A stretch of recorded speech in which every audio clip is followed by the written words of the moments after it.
الله تعالی خلقو ته د طالب او د مدرسې او د عالم یو روخانه چهره وروخو ده. الحمدلله ثم الحمدلله. دغه د مدرسې کردار ده، دغه د مدرسې پیداوار ده. دا چې نن ستا په کور کې هغه زمیدار خلک چې هغه بچا کې دی شي د جمعات په مخ کې سب کې نه پرې خو ده، ډرایورانو چې څوک به وسکه ناستنه، کسبګر، غریبانو، هغه خلک چې پلار ټانګه چلوله، خرګاړې چلو، چنچي چلوله، نن چې داغه تعارف کې هغه وایي زما زامن حافظان دي، زما زامن عالمان دي، ابلو زیو افسر سناستما. زه د مدرسې په حواله خبره اوسه کوله، ما ته وی چې مولانا صاحب زما دو لوریان د عالمان دي او دو زامن می حافظان دي، فارغ شوی دي د حفظ نه، او یو زوی می وس حفظ کوي. ما یې صاحب دا خو ته زمنګ نه زیات د مدرسې مودي خلک چې هغه مدرسه لیدای نه شو، نن هغه دا اعزاز غني چې زما بچی په مدرسه کې سبق وای. خو محترمو بیا دغه پټکو شاته، بیا دغه چهرو شاته، بیا دغه سپینو جامو شاته، د دین شاته یو ډیر لوی داستان دی، د پریشانو داستان دی، د غربت یو داستان دی، د تکلیف یو داستان دی، او د پریشانی یو داستان دی. تیره زمانه کې یو عالم تیر شوی بقی الدین ابن مخلد، دا د اندلس اوسیدونکی، اندلس کې سبقونه ویل. هغه وخت یو ته چا وی چې امام احمد بن حنبل رحمت الله علیه دا په عراق کې ډیر لوی عالم دی، نو د التر سبق د پار روان شو. سمزل پیاده وکړو، بیا مخه ته سمندر راغی، په سمندر کې د پکشتۍ کې کېناسته، چې پکشتۍ کې کېناسته لس شواروزه په سمندر کې طوفان راغی، کله دا کشتۍ اخوا وړي، کله اخوا وړي، کله په یو طرف چپې راځي، کله په بل طرف چپې راځي. لس ورځې پس د سمندر نه کوشو د کشتۍ نه الته رچانه ته پوسو کو چې امام احمد بن حنبل رحمت الله علیه په کوم ځای کې به ماته ملاو شي. محترم د عراق لارې ونیوه، تقریبا 800 میله مزل دا وکړو، عراق ته جګل ورسید. الته چانه ته پوسو کو و امام احمد بن حنبل رحمت الله علیه به ماته ملاو شي، و چاغه نظر بند بادشاہ په پابندی لګول دا پکور کې بند خدل تبل یو عالم یحیی ابن معین رحمت الله علیه هغه درس کوي، ته دا خواته ورشه. محترم د یحیی ابن معین رحمت الله علیه خواله ورغه، هغه جګړه د درس نه فارغ شو، نو دته یو تاسو کو ویسه با امام احمد بن حنبل رحمت الله علیه څنګه سړی دی. نو د یحیی ابن معین رحمت الله علیه د پاره دا جواب ورکول ډیر زیات مشکل وو، لکه یو سړی چې د حکومت ته مطلوب دی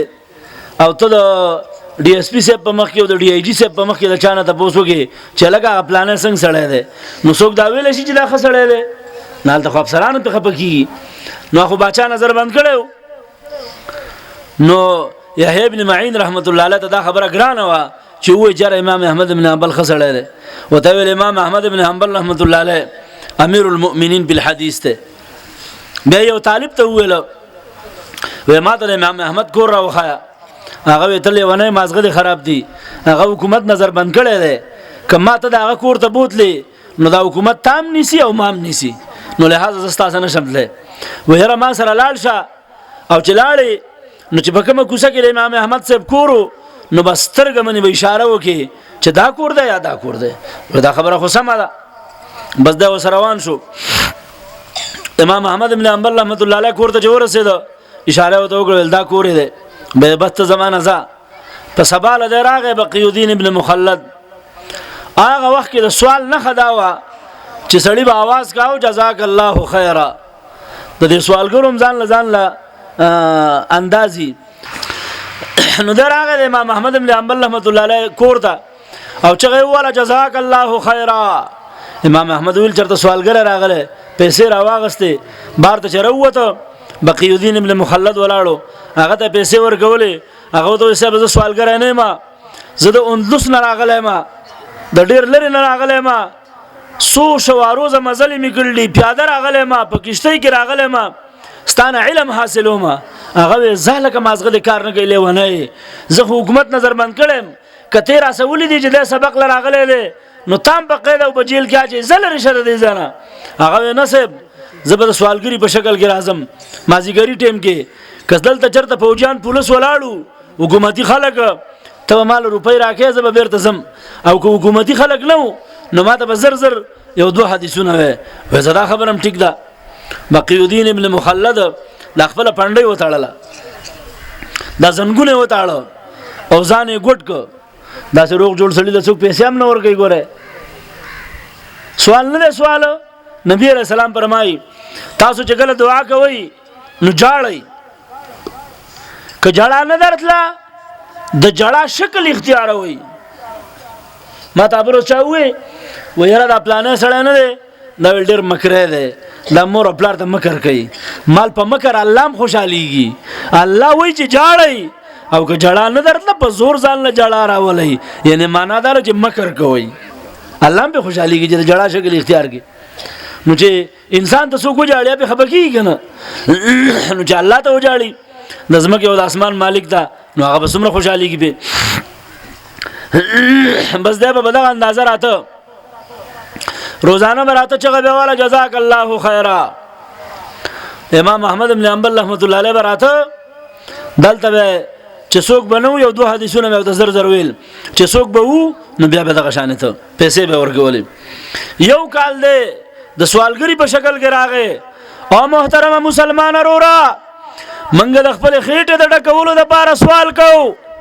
منګه د بچو د خېټو د ډکولو د لپاره سوال کو د دنیا د ډیرولو د لپاره سوال کو د مال د ډیرولو د لپاره سوال کو